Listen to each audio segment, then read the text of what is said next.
wasaaraddu waxay ku shaqaynaysay xarun ku meel gaar ah laakiin maanta wixii ka dambeeya waxay ku shaqay doontaa xarunteeda cusub xaruntan cusub waxaa u dhammaystiran howlihii agabkii laga maarmaanka u ahay wasaaradda howlaha guud iyo guryeynta galmudug ee ku shaqayn lahayd runtii shacabweynaha reer galmudug waxaan ugu bishaaraynayaa ogeysiinayaa maanta in la furay xaruntii wasaaradda howlaha guud iyo guryeynta galmudug waxaana runtii u mahad celinayaa doctor sheekh maxamed shaakir madax xukuumadda dowlad goboleedka galmudug oo runtii lafdhabar u ahay maanta inaan furno wasaaraddan oo aan daaha u furno annagoo aan ognahay xaaladda adag daruufaha ka jiro galmudug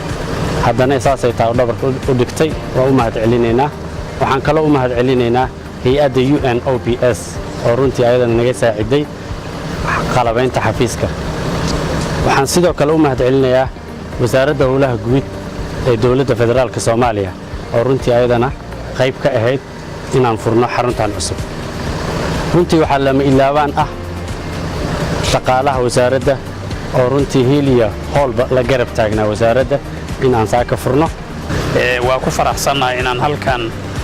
xarunta cusub ay soo guurtay wasaaradda howlaha guud iyo dibudhiska dowlad goboleedka galmudug inaan ka soo qayb galno iftitaaxeeda annagoo wasiiradii iyo xildhibaanadii iyo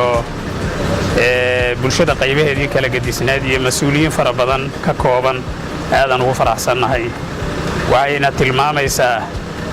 sida maalanba wasaaraddu ay u dadaashay dadaal dheeraad ay ugu bixisay sidii xafiiskan cusub ay ugu soo guuri lahayd oo shaqadeeda ay ugu wadan lahayd runtii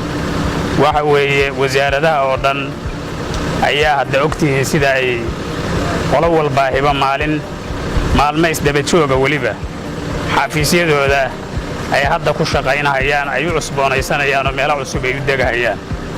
marka waxaan rajaynaynaa biidnillaahi alkariim in shaqada wasaaradda howlaha guud iyo dibudhiska dowlad goboleedka galmudug inay halkan ka soco doonto oo xafiiskeedan cusub ay u soo guurtay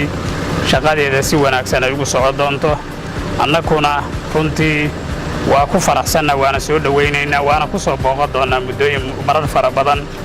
waxaan u mahad celinaynaa in cid kastoo ka qayb qaadatay oo wasaaradda ka gacan siisay haddii ay tahay hay-adaha gacan siiyey haddii ay tahay dowladda federaalka oo yacni wasaaradda howlaha guud ay arrintan ka qayb qaadatay in wasaaraddu yacni halkan ay maanta gurigan aad iyo aad u quruxda badan ay ku soo guurto howlo weyn ka qaadatay waa u mahad celinaynaa wasaaradda howlaha guud oo dowladda federaalka Soomaaliya